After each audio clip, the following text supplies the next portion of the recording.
علیکم ورحمۃ اللہ وبرکاتہ۔ الحمد للہ وکفی وسلام علی عبادہ الذین اصطفی،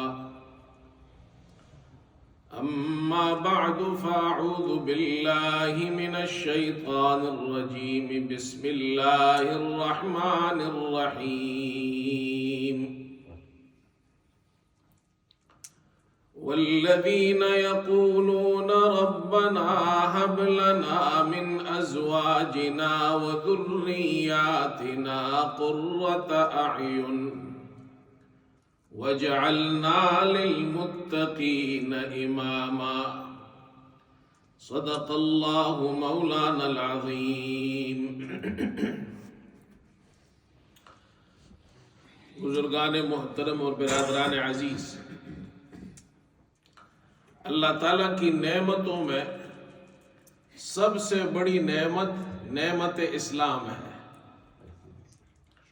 اللہ رب العزت کا ارشاد ہے، الیوم اکملت لکم دینکم واتممت علیکم نعمتی ورضیت لکم الاسلام دینا۔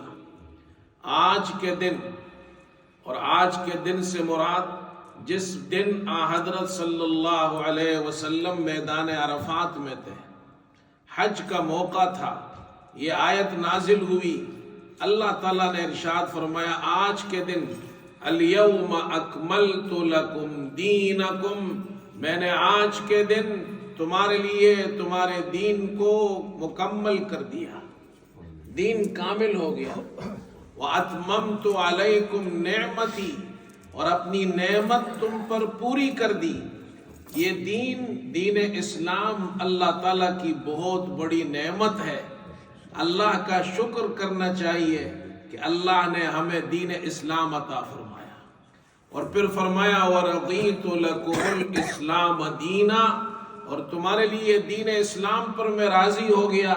اللہ اسلام کے علاوہ کسی اور دین پر راضی نہیں ہوگا۔ تو یہ دین اسلام اللہ تعالیٰ کی نعمتوں میں سب سے بڑی نعمت ہے۔ اسی لیے جب ہم کھانا کھاتے ہیں تو آخر میں اللہ کا شکر ادا کرتے ہیں، اور ہم دعا پڑھتے ہیں، الحمدللہ الذی اطعمنا وسقانا وجعلنا مسلمین۔ الحمدللہ الذی اطعمنا وسقانا، اللہ کا شکر ادا کرتے ہیں، الحمدللہ کہتے ہیں کہ اللہ تو نے ہمیں کھلایا، تو نے ہمیں پلایا، تیرا شکر ہے کہ یہ کھانا پینا تو نے عطا کیا ہمیں، تیری نعمت ہے۔ جو ہم نے کھائی ہے، جو ہم نے پی ہے، یہ تیری نعمتیں ہیں۔ لیکن اس کے بعد ہم یہ بھی کہتے ہیں وجعلنا مسلمین، اے اللہ تو نے ہمیں مسلمان بنایا۔ یہ سب سے بڑی نعمت ہے۔ اس لیے کھانے پینے کے وقت اس کے بعد جو دعا مانگتے ہیں تو کھانے کا بھی شکریہ ادا کرتے ہیں، پانی کا بھی شکریہ ادا کرتے ہیں، ساتھ ساتھ اسلام کا بھی شکریہ ادا کرتے ہیں۔ اے اللہ تیرا شکر ہے کہ تو نے ہمیں اسلام کی نعمت عطا کی ہے۔ الحمدللہ الحمدللہ۔ مسلمان کھانا کھاتا ہے تو یہ دعا پڑھتا ہے۔ اسلام اللہ تعالیٰ کی نعمتوں میں بڑی نعمت ہے، اور اللہ کی نعمتوں میں اسلام کے بعد، دین کے بعد جو سب سے بڑی نعمت ہے وہ اولاد کی نعمت ہے۔ اولاد یہ بہت بڑی نعمت ہے اللہ کی۔ ان لوگوں سے پوچھئے جن کی کوئی اولاد نہیں ہے، تو وہ آپ کو بتائیں گے کہ اولاد کتنی بڑی نعمت ہے۔ قرآن پاک میں اللہ نے اولاد کو دنیا کی زندگی کی زینت کہا ہے۔ المال والبنون زینت الحیات الدنیا، مال اور اولاد دنیا کی زندگی کی زینت ہے۔ قرآن پاک میں اللہ نے اولاد کو آنکھوں کی ٹھنڈک کہا ہے۔ فرمایا ربنا هب لنا من ازواجنا وذریاتنا قرۃ اعین. اللہ نے عباد الرحمن نیک بندوں کی ایک دعا ذکر کی ہے کہ وہ یہ دعا مانگتے ہیں، والذین یقولون، وہ یہ دعا مانگتے ہیں ربنا هب لنا من ازواجنا وذریاتنا قرۃ اعین وجعلنا للمتقین اماما. یہ دعا مانگا کریں. اس دعا کی خاصیت یہ ہے کہ اللہ آپ کی بیویوں کو اور آپ کی اولاد کو آپ کے لیے آنکھوں کی ٹھنڈک بنا دے گا، خوشی کا ذریعہ بنا دے گا. اور اولاد تو ہے ہی آنکھوں کی ٹھنڈک. گھر کے اندر سکون ہو. بچے اللہ کی نعمت ہے. انسان کتنا ہی تھکا ہوا ہو، تھک ہار کر گھر جائے، بچوں کی مسکراہٹ دیکھتا ہے تو اس کی ساری تھکاوٹ ختم ہو جاتی ہے. اولاد ایسی نعمت ہے اللہ کی طرف سے جیسے باغ کے اندر پھول ہوتے ہیں. اولاد اللہ کی ایسی نعمت ہے کہ آنکھوں کی ٹھنڈک ہے، دل کا سرور ہے اور روح کی تازگی ہے. اولاد گھر میں ہو تو گھر اچھا نظر آتا ہے، فیملی مکمل ہوتی ہے. اللہ تعالیٰ نے یہ دعا ذکر کی ہے. اگر تم چاہتے ہو تمہارے گھر میں سکون ہو، تمہاری بیویاں بھی تمہارے لیے آنکھوں کی ٹھنڈک بن جائے، اولاد بھی تمہارے لیے آنکھوں کی ٹھنڈک بن جائے، تو یہ دعا مانگا کرو جو عباد الرحمن کی دعا ہے. والذین یقولون ربنا هب لنا من ازواجنا وذریاتنا قرۃ اعین وجعلنا للمتقین اماما. وہ اللہ سے دعا مانگتے، اے اللہ ہماری بیویوں اور ہماری اولاد میں سے ہمیں آنکھوں کی ٹھنڈک عطا فرما اور ہمیں متقین کا امام بنا دے. تو یہ دعا مسلمانوں کو چاہیے یہ دعا مانگا کرے. مختصر سی دعا ہے، اس کو یاد کر لے. ربنا هب لنا من ازواجنا وذریاتنا قرۃ اعین واجعلنا للمتقین اماما. تو میں عرض کر رہا تھا اولاد اللہ تعالیٰ کی بڑی نعمت ہے.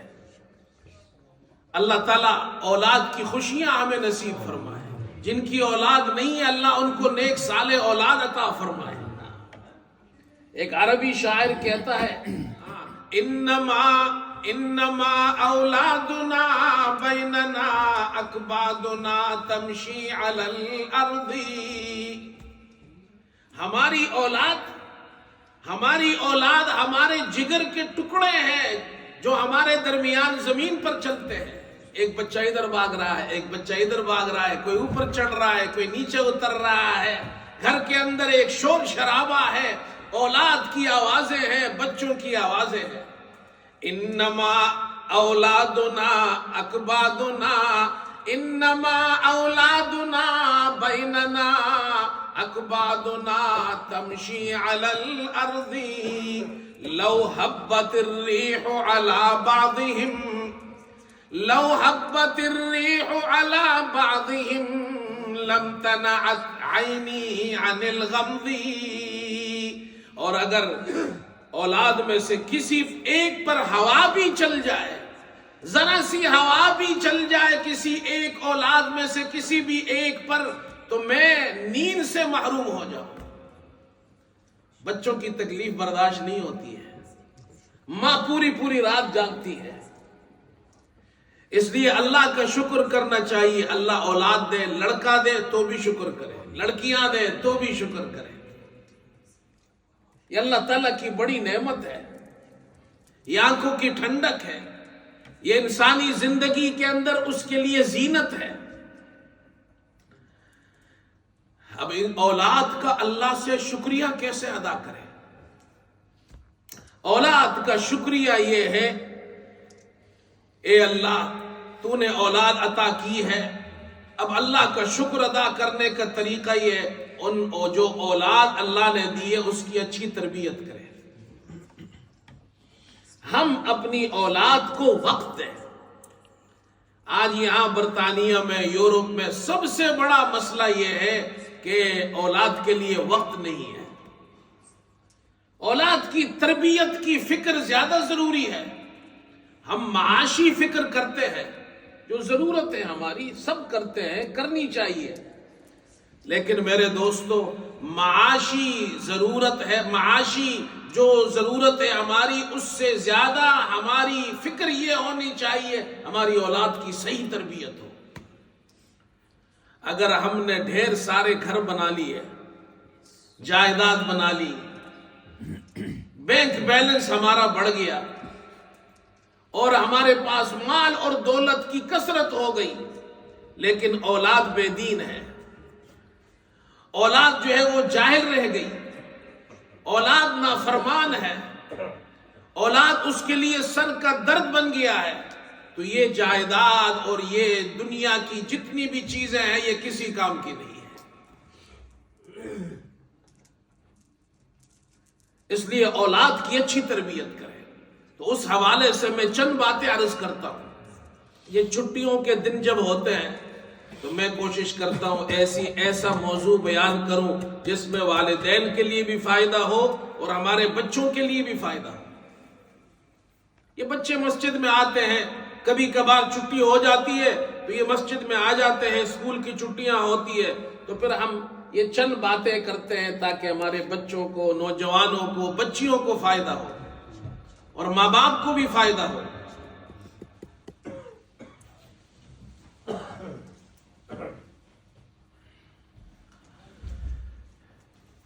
بعض ماؤں کی عادت ہوتی ہے، میں شروع کرتا ہوں ماؤں سے۔ گھروں کے اندر بعض ماؤں کی، عورتوں کی عادت ہوتی ہے کہ وہ ذرا غصے میں آ جائے تو بچوں کو بد دعائیں دیتی ہے۔ وہ دل سے بد دعا نہیں دیتی ہے لیکن غصے میں کہہ دیتی ہے، زبان سے نکل جاتا ہے، تو پیدا ہی نہ ہوتا تو اچھا ہوتا، تو مر جائے تو اچھا ہے، تجھ سے جان چھوٹ جائے تو اچھا ہے، اللہ تجھے مار دے۔ کبھی اس کو کہتے ہیں کہ تیرا ستیہ ناس ہو جائے، کبھی اس کو کہتے ہیں تو زندگی میں اچھا دن نہ دیکھے۔ ماں غصے میں کہہ دیتی ہے۔ اولاد کو چاہیے ماں سے بد دعا نہ لے، ماں باپ سے دعائیں لے۔ ماں کو چاہیے اولاد کو بد دعا نہ دے۔ اب یہ حدیث میں سناتا ہوں خاص طور پر ماں کے لیے۔ اللہ کے رسول صلی اللہ علیہ وسلم نے ارشاد فرمایا، لا تدعوا علی انفسکم ولا علی اولادکم ولا علی خدمکم ولا علی اموالکم۔ اپنے آپ کو بد دعا مت دو، اپنی اولاد کو بد دعا مت دو، اپنے نوکروں کو بد دعا مت دو، اپنے مال کو بد دعا مت دو، اس لیے کہ ہو سکتا ہے جس وقت تم بد دعا دے رہے ہو وہ قبولیت کی گھڑی ہو، اللہ تمہاری بد دعا قبول کر دے اور وہ بد دعا تمہارے اولاد کو لگ جائے اور پھر وہ ویسے ہی ہو جائے۔ تم نے کہا تھا کہ تیرا ستیہ ناس ہو جائے تو اولاد کا ستیہ ناس ہو جائے گا۔ تو نے کہا زندگی میں اچھا دن نہ دیکھنا، وہ پوری زندگی بیچارہ تکلیف میں گزارتا ہے۔ اس لیے میرے دوستو، خاص طور پر جو ہماری مائیں بہنیں گھروں میں سن رہی ہیں، اپنے بچوں کو کبھی بد دعا مت دو۔ مجھے معلوم ہے آپ دل سے بد دعا نہیں دیتی، لیکن معلوم نہیں وہ وقت قبولیت کا ہو، آپ کی بد دعا قبول ہو جائے اور آپ کی بچوں کی زندگی تباہ ہو جائے۔ اس لیے اولاد کو کبھی بد دعا نہیں دینی چاہیے، اور بچوں کو چاہیے اولاد ماں باپ سے دعائیں لیں، ماں باپ کی خدمت کریں۔ یہ پہلی تعلیم ہے ماں باپ کو۔ اسی طرح احادیث میں حضرت صلی اللہ علیہ وسلم نے جو ہمیں اولاد کے بارے میں تعلیمات دی ہے، کتنی اچھی تعلیمات ہیں۔ سب سے پہلی تعلیم دی ہے اولاد کو عقیدے کے بارے میں، کہ اس عقیدہ اس کا توحید والا عقیدہ ہو۔ اور وہ تعلیم کیا ہے؟ بیہقی میں روایت ہے، اللہ کے رسول فرماتے ہیں، افتحوا علی صبیانکم اول کلمۃ لا الہ الا اللہ۔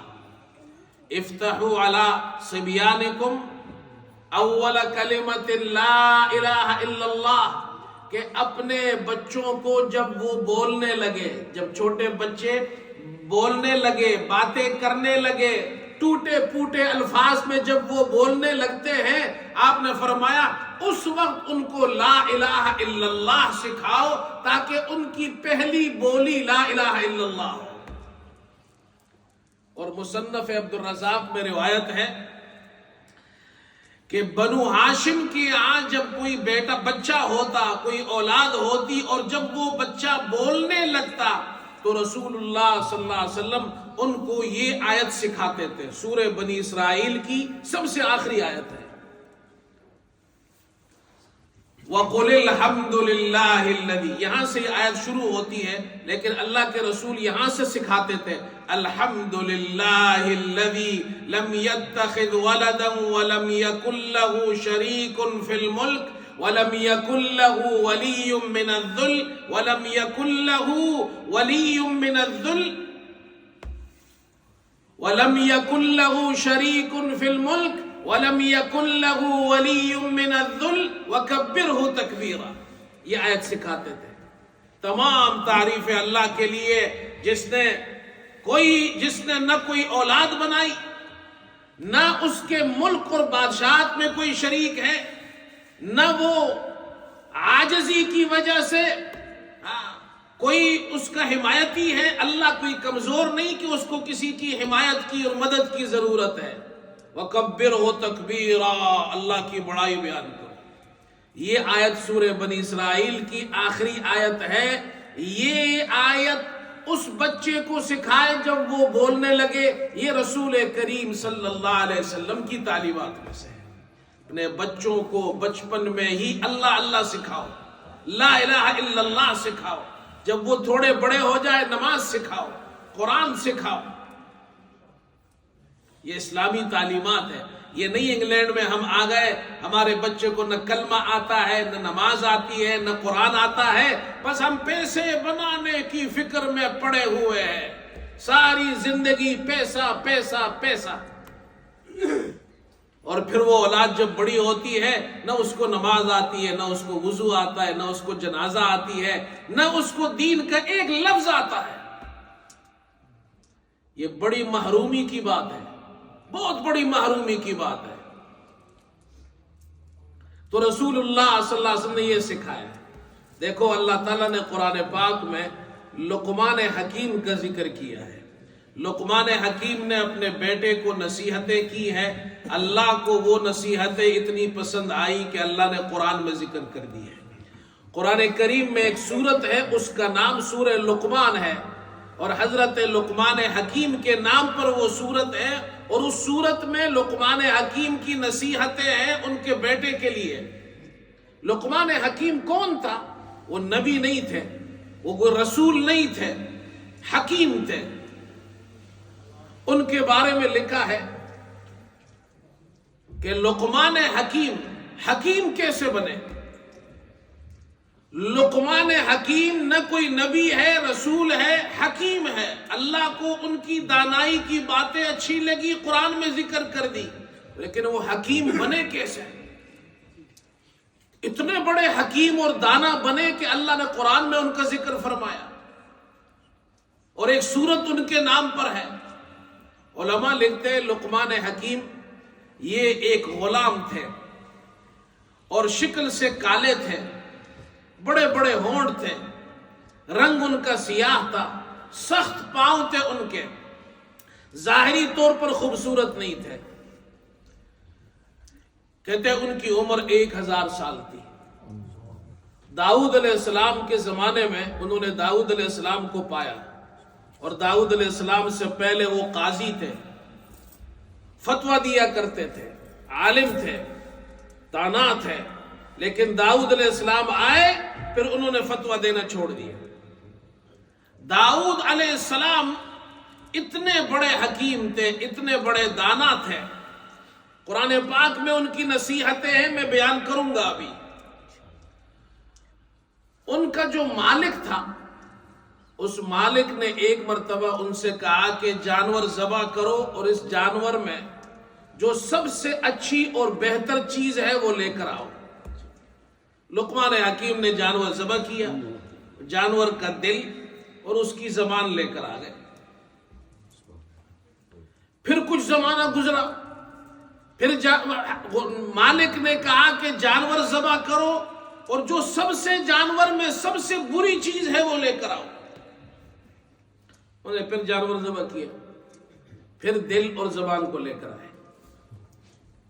مالک نے کہا عجیب آدمی ہے آپ، پہلی مرتبہ جب میں نے کہا سب سے اچھی چیز لے کر آؤ تم دل اور زبان لائے، میں نے کہا سب سے بری چیز لے کر آؤ تم دوبارہ دل اور زبان لائے۔ تو وہ تو تھے حکیم تھے، دانا تھے، اگرچہ غلام تھے لیکن حکیم تھے۔ کہا کہ اے میرے مالک، انسان کے اندر اللہ تعالیٰ نے دل اور زبان ایسی چیزیں پیدا کی ہے، اگر یہ دونوں اچھی ہو تو سب سے بہتر ہے، اگر یہ دونوں بری ہو تو سب سے بدتر ہے۔ کسی نے ان سے کہا، دیکھا ان کو کہ لقمان حکیم حکمت اور دانائی کی باتیں کر رہے ہیں، لوگ سن رہے ہیں۔ کہا کہ آپ وہ آدمی نہیں جو میرے ساتھ فلاں جگہ بکریاں چراتے تھے؟ کہا ہاں میں وہی آدمی ہوں، فلاں جگہ بکریاں چراتا تھا۔ پھر آپ اتنے بڑے دانا کیسے بن گئے، حکیم کیسے بن گئے؟ یاد رکھو ڈگریوں سے کوئی حکیم نہیں بنتا ہے، یہ ہماری غلط فہمی ہے۔ آکسفورڈ یونیورسٹی سے ڈگری لینے کے بعد کوئی حکیم نہیں بنتا۔ حکمت اور دانائی ایسی چیز ہے جو اللہ کی طرف سے ہے۔ یؤتی الحکمت من یشاء، اللہ فرماتے جسے اللہ چاہتا ہے حکمت عطا کرتا ہے۔ وَمَن يُؤْتَ الْحِكْمَةَ فَقَدْ أُوتِيَ خَيْرًا كَثِيرًا، جسے دانائی اور حکمت دی گئی اسے خیر کثیر مل گیا۔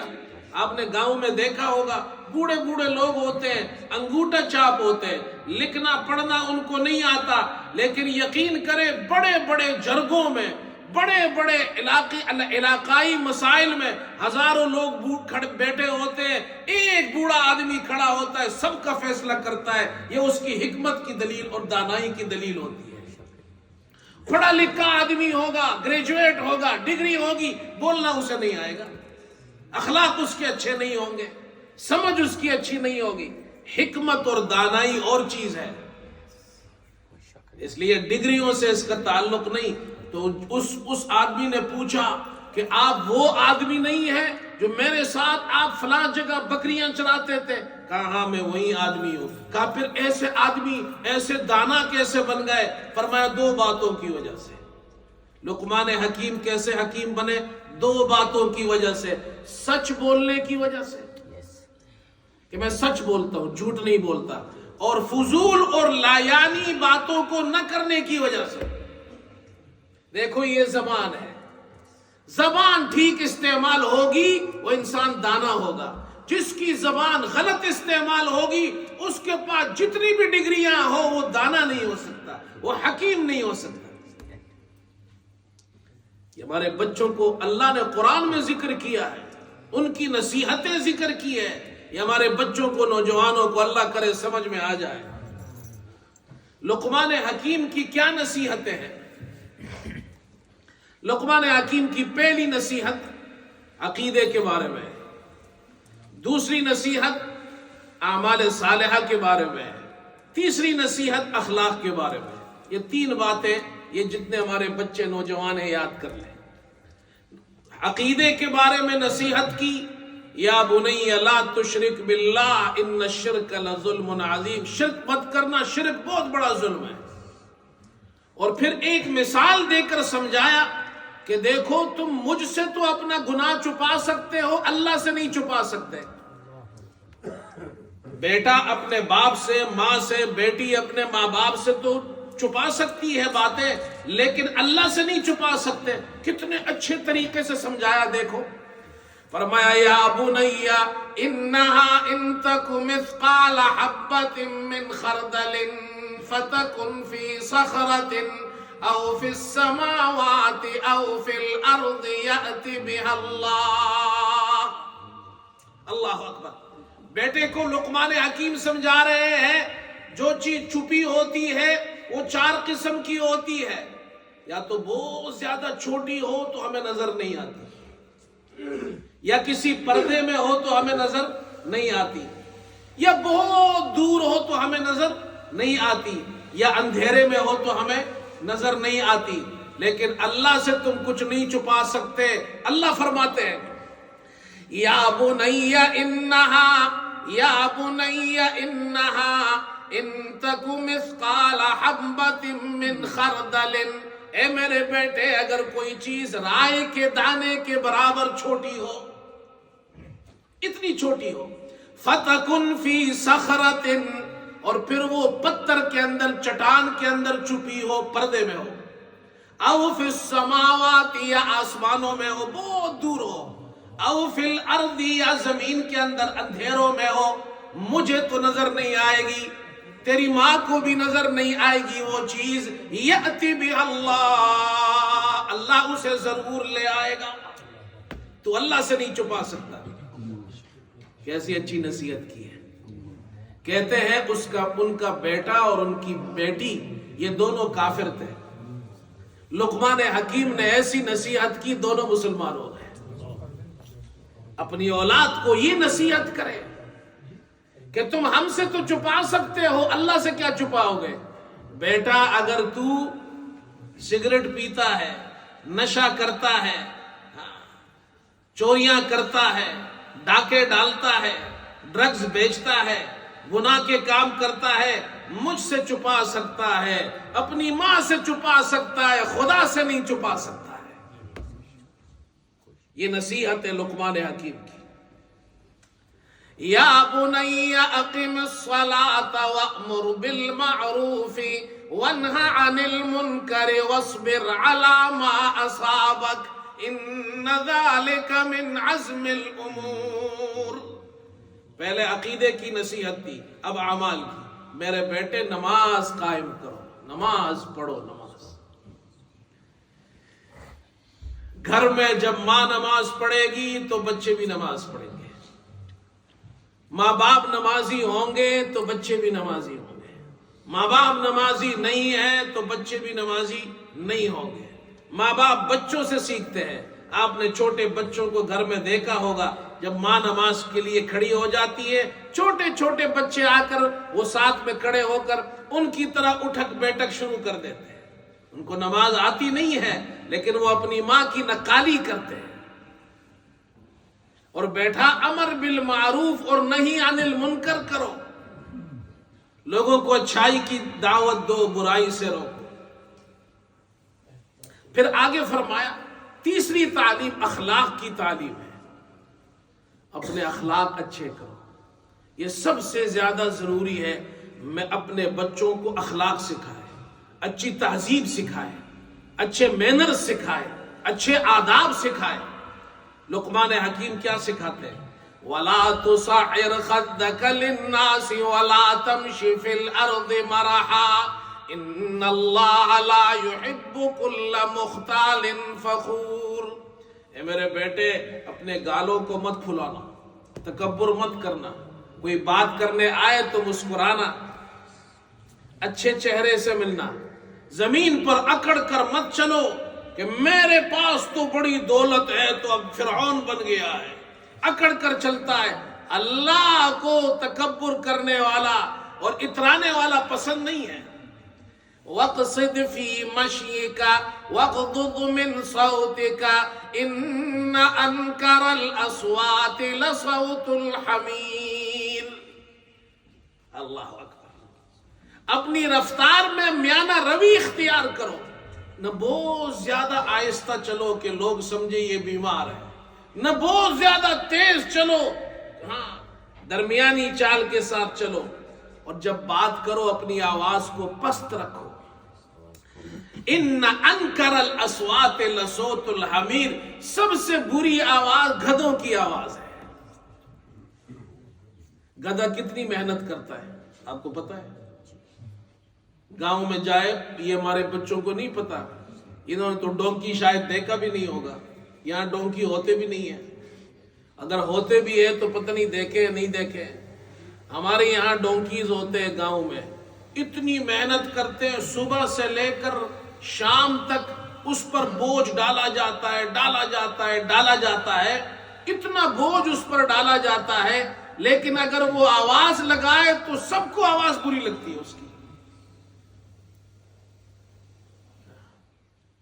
سب کو بری لگتی ہے اس کی آواز، کسی کو بھی گدھے کی آواز اچھی نہیں لگتی ہے، اس لیے کہ وہ اللہ فرماتے ہیں قرآن میں کہ آوازوں میں سب سے بری آواز گدھوں کی آواز ہے، اس لیے جب بات کرو تو آہستہ آہستہ کرو، آواز کو پست رکھو، خوبصورت الفاظ کے ساتھ بات کرو۔ یہ تعلیمات ہے، نصائح ہے لقمان حکیم کے، جو انہوں نے اپنے بیٹے کو کی ہے۔ اللہ کو ان کی نصیحتیں پسند آئی، اللہ نے قرآن میں ذکر کر دی۔ ایسے آدمی کی نصیحت جو شکل سے کالا ہے،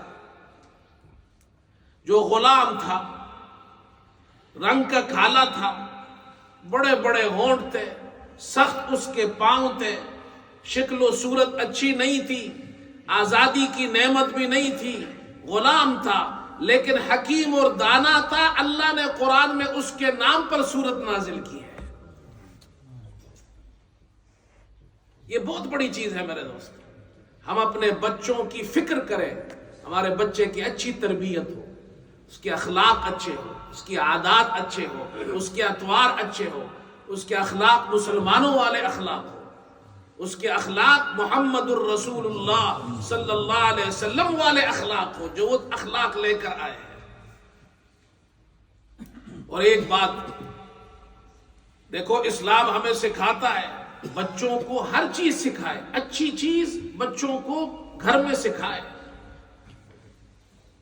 آج ہم نے یہ چیزیں چھوڑ دی ہیں،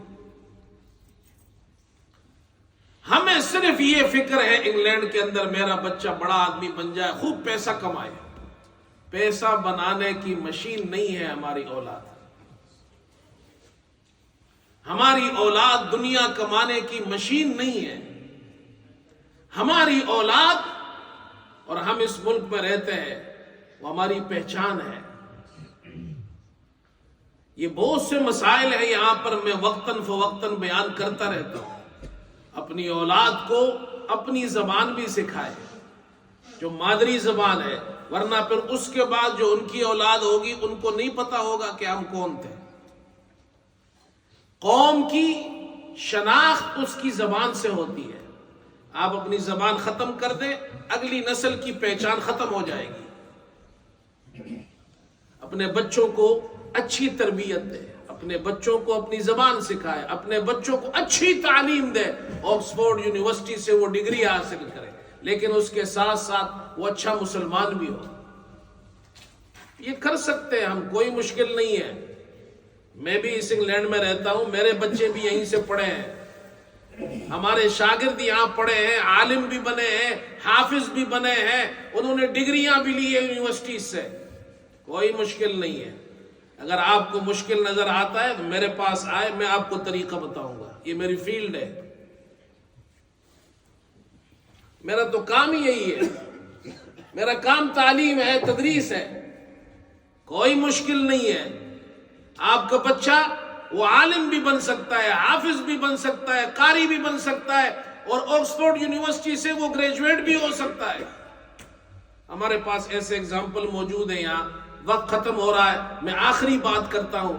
رسول اللہ صلی اللہ علیہ وسلم کے گھر میں آپ کی بیوی ہے ام سلمہ رضی اللہ تعالی عنہ، ان کی شادی ہوئی، ان کے ساتھ بیٹا تھا عمر بن ابی سلمہ، وہ بھی آیا۔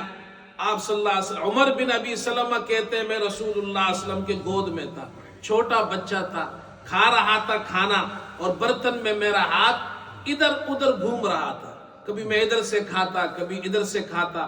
اللہ کے رسول نے تعلیم دی مجھے بچپن کے اندر، فرمایا یا غلام سم اللہ وکل بیمینک وکل مما یلیک، اے بچے اللہ کے نام سے کھاؤ، بسم اللہ پڑھو، دائیں ہاتھ سے کھاؤ، جو تمہارے سامنے ہے وہاں سے کھاؤ، ادھر ادھر ہاتھ مت پھیرو۔